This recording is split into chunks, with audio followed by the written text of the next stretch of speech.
Mas passou, nessa época eu tava com o Ricardo, ele era meu namorado, ele começou a me ajudar, não, fica assim, vai dar tudo certo, tudo do seu lado. Porque ele era de Cuiabá também. Então, ele é matogrossense, ele é da cidade do meu pai, né, chama Arenápolis. Aliás, quem fez o parto dele foi meu pai, ele nasceu no mundo do meu pai.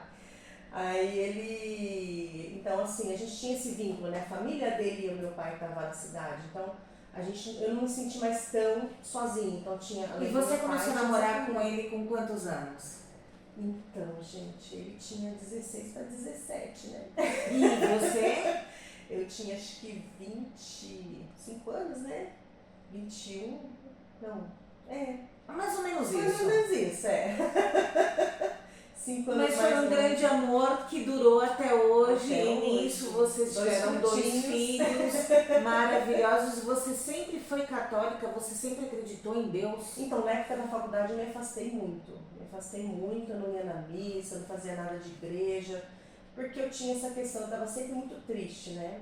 Mas depois que eu formei, aliás, depois que eu tive meu primeiro filho, eu comecei a ver diferente, sabe? Eu comecei a ver Deus de uma forma diferente. Comecei a falar, gente, como que a gente é capaz de criar uma vida, né? E aí eu comecei a ter isso na minha vida, assim, comecei a voltar para Deus por causa disso. Porque Heitor me despertou de novo Deus na vida, né? Mas eu sempre tive assim, nossa, graças a Deus aconteceu isso, sempre Deus me ajudando, mesmo eu não indo em alguma religião, sabe? Eu sempre tive assim, nossa, Deus está comigo, nossa, graças a Deus não aconteceu nada, nossa, por exemplo, aconteceu um acidente na minha frente, não aconteceu comigo, nossa, Deus, obrigada, sabe? Então eu sempre tive Deus comigo, mas estar numa religião, eu voltei a fazer isso depois que o Heitor nasceu. Aí eu voltei realmente a participar de um culto religioso, que na verdade era o catolicismo, né? Então, é porque você também estudava, aquela correria, né? Então, às vezes não dava nem tempo para poder ir na igreja. Eu tenho amigos que iam, participavam até como é que fala, da banda, sabe? Então eu falava, gente, eles conseguem ir, sabe, como se eu não tivesse força, assim, sabe? Acho que atualmente estava focada para estudar, né? Os estudos. E talvez eu também pensava assim, não sei se é isso, mas tipo, eu vou lá e não vão me querer lá, sabe? Tipo, eu sempre me sentia excluída. Nessa época foi uma época bem, bem ruim pra mim. Mas valeu a pena, às né? vezes, Valeu a quando pena, a gente hoje não eu tá vejo. bem, a gente não quer. A gente não quer. E aí, assim, por mais que você tenha uma criação de católico ou de você acreditar em Deus, como foi o caso da Gisele, a gente não quer, a gente não consegue. A gente como não se não tem tivesse forças. vontade. A gente não Mas tem não é forças. vontade a palavra, mas é como se não tivesse uma força, tipo assim, Exatamente. para que eu vou lá? Vou aproveitar e vou fazer outra coisa. Aí pegava um livro, ia ler um negócio, então em vez de ir ali, tipo, é só 1 hora, né? Não é muito tempo. E né? você se superou, você acabou casando, você construiu uma família, você veio de Cuiabá para São Paulo. Nossa, já E aí pensou, você gente? veio para Bragança. Voltei, né? Consegui voltar. E aí aqui em Bragança você começou a estruturar sua família novamente. Isso. Aí eu ia fazer 39 anos, falei, gente, eu quero ter um irmãozinho pro Heitor, né? Uma irmãzinha, irmãozinho e irmãzinha. E aí sim a gente promoveu a gente se organizou para ter o Lucas, né? Então eu falei, eu preciso ter antes dos 40, porque o risco de síndrome de Down e outras coisas é maior depois dos 40, né? E aí eu fiz a gente se organizou e a gente teve o Lucas. Que hoje você descobriu que os dois são autistas. Como assim? Então, eles têm um diagnóstico de autismo, né? Eu acredito que o Lucas não é, mas na época que a gente fez o diagnóstico, ele tinha esse negócio de empilhar, dividir por cores, fazer todo um empilhamento, assim, toda uma organização dos brinquedos, ele sempre fez isso. Então, e ele começou a falar com 3 anos. Então, o primeiro diagnóstico dele foi autismo, mas hoje eu vejo ele e falo, eu acho que não é, acho que foi muito premeditado. Uma fase também, foi uma né? fase que ele teve, a gente não entendeu e hoje eu vejo que não. Mas o Heitor tem uma possibilidade de ser por causa de algumas atitudes, sabe? Então ele tem algumas questões que realmente eu concordo com o médico, assim. Mas os dois têm laudo. E o Heitor também tem uma diferença, assim, você vê que ele é diferente, que ele precisa de mais atenção. Então essa questão do autismo, que é uma questão que quem é mãe atípica, né, que está me ouvindo, vai entender o que eu estou falando. Então quem tem criança autista, primeiro ama demais. O amor de uma mãe atípica Não que as outras mães não amam, mas a gente tem que amar demais, porque senão eu acho que se deixar a gente esgana, né? Então assim, é um amor diferente. Então você tem que amar cada detalhe daquela criança. Mesmo se ele tá fazendo coisa errada, você fala, gente, eu vou cuidar dele por amor, porque é cansativo. E demanda Ele demais. te cobra mais do que uma criança normal. Cobra mais. Tem que ter muita Tem paciência, que ter né? paciência, que a gente às vezes não tem, né? Todo dia que a gente tem, e tem que ter muita atenção. Deixa eu fazer uma pergunta para você. Você como médica e você como mãe de atípica, talvez você saiba me explicar mais. Porque antigamente as pessoas, talvez acho que até existiu a vida inteira autismo, mas nunca foi falado e nunca foi diagnosticado e nunca se como falou hoje em dia, tanto né? como Como hoje em hoje, dia. né? Antigamente eram as pessoas que muitas pessoas falavam que eram uns retardados, desculpe a Antigamente expressão, era o que falava. e tinha as pessoas de síndrome de Down. Então isso era o que a gente sabia. É como se fosse que uma escutava. caixinha, pegava essas crianças com maior dificuldade, enfiava ali dentro, todo mundo tem retardo mental e ficava assim. E muitos E hoje não sabe se não é assim. muitas dessas pessoas iam até para hospício, porque talvez o E a questão da diagnóstico era de violência, né? loucura, era disso, daquilo, e hoje as pessoas estão falando, o próprio Marcos Mion, ele fala Ele tem um que filho autista, ele né? tem um filho autista. E ele fala que assim são duas coisas totalmente diferentes. Eu queria que você explicasse sobre isso, você como médica e você como mãe atípica, como que a gente diferencia?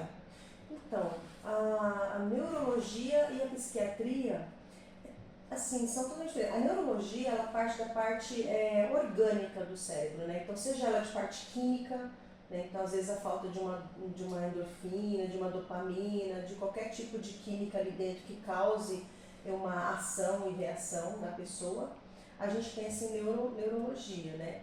A psiquiatria também tem um pouco dessa parte química, mas ela está muito relacionada à parte da mente. Eu tenho muita dificuldade em psiquiatria, Tati. Nossa, psiquiatria para mim é uma questão muito difícil. É como se não entrasse na minha cabeça. Você tem alguma matéria na sua vida que não entrava na sua cabeça? Tem gente que fala que é matemática, né? Para mim é psiquiatria. Psiquiatria é tão diferente, tão difícil. É mais fácil você lidar com uma parte neurológica do que uma parte psiquiátrica. A psiquiátrica vem da mente, né? Então você pode olhar antigamente quando tinha aquelas pessoas que tinham, vou falar aqui, tá, tipo, não tem nada a ver com o nosso assunto, mas tipo, a pessoa serial killer, lá antigamente, as pessoas abriam a cabeça dessa pessoa depois que ela morria, né, tinha pena de morte, né, abriam para estudar, para ver o que a pessoa tinha de errado, quando abria não tinha nada.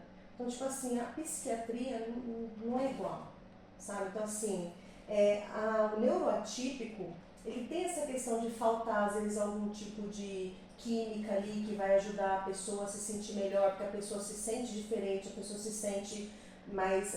aliás, eu até tenho dúvida, né? Será que essa minha questão de me sentir sempre socialmente separada, será que não vem isso, não passei isso para o Heitor? Eu tenho isso, será que eu não era realmente autista em algum certo nível? Eu me adaptei à sociedade. Será que entendeu? isso também, porque você falou que você teve 2 filhos, os seus 2 filhos são autistas. Será que isso não vem da gestação ou não tem nada a ver?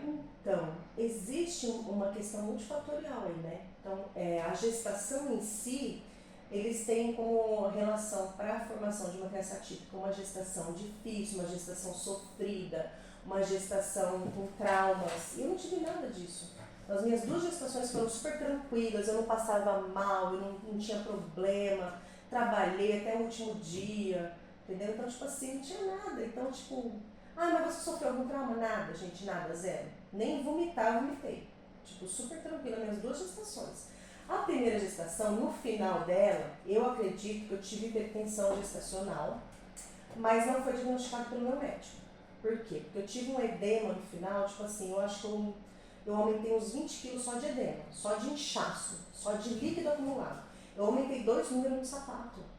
O meu pé eu andava, parecia uma bolha, né? Sabe aquelas bexiguinhas de água? Eu andava, o pé era desse jeito, fazia assim, sabe? Então era uma coisa muito impressionante. Assim. Teve pressão alta na gestação, Eu acredito né? que sim, mas não foi diagnosticado pelo meu médico, era tudo particular na época, eu não tinha plano, né? E aí eu fiz tudo particular. Então, não sei se foi algum descuido da pessoa ou se foi realmente eu que não dava muita atenção, porque eu media a pressão na hora da consulta, eu não ficava medindo minha pressão, porque estava tudo bem, eu não sentia nada. Hoje eu vejo assim, que eu acredito que eu tive isso, né? Pelo que eu passei, né? Tipo, o Heitor, ele nasceu com mecônio, sabe? Um sofrimento. Então, gente, que sofrimento, né? O menino estava mexendo, como que é esse sofrimento? Ele nasceu em sofrimento, ele ficou 5 horas naquele respiradorzinho, mas sem entubar, sabe? Só para ele recuperar fôlegozinho e tal. Mas por que ele teve isso? Eu acho que é porque eu estava com pressão alta. Pode ser. E você acha que né? isso que você teve no nascimento do Heitor, você acabou desencadeando o autismo? Não, acredito que não. Porque, como eu te falei, ele é multifatorial. Então, assim, traumas na gravidez e traumas na infância. Assim como alimentação, ambiente. Talvez, como a gente morava no Mato Grosso, não, isso tudo que eu tô falando, gente, não tem, assim, 100% comprovação científica, tá? Como eu falei, multifatorial, então quer dizer que pode ser muita coisa, né? Mas, assim, a gente morava num local que é Tangará da Serra, né, no Mato Grosso, e lá tudo em volta é soja, né? Em volta é soja, é milho, é algodão, é girassol. Então, esse tipo de coisa, tem os aviões que passam veneno, né? Então, eles passam, dão rasante, né? E jogam aquele veneno. E isso daí fica no ar por muitos dias. E essa nuvem de veneno, às vezes, pode ir para a cidade, dependendo do vento, né? Sim. Então, tem um professor da Federal do Mato Grosso, que é o Dr. Pignatti. Na época que eu estava lá no Mato Grosso, eu lembro que ele fez um estudo muito grande da região de Sorriso, Sinop, Tangará da Serra, até Cuiabá. E nesse estudo, ele comprovou que tem veneno dos alimentos, da soja, tudo, no leite materno. Então, assim, vamos raciocinar.